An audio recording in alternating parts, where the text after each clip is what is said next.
Thanks, Jack. Kelly. What has President Trump learned that tells him that Vladimir Putin would be willing to make a deal for him, for President Trump? Well, the president has learned a lot, which is part of the reason he opened up this dialogue.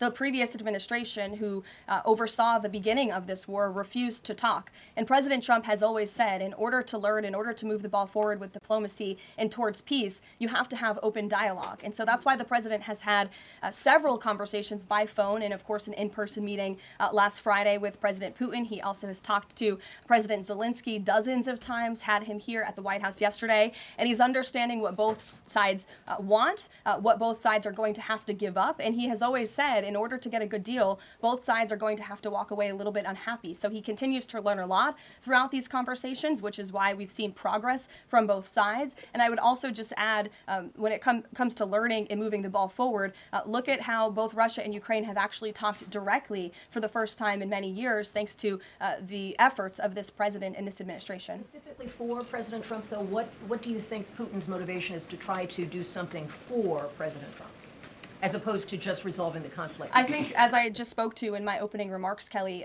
Russia and all countries around this world actually respect the United States again. And the president is using the might of American strength to demand that respect from our allies, our friends, our adversaries all around the world. And we've seen that not just lead to progress with Russia and Ukraine, but also we've seen it in the closing of 7 global conflicts around the world as well.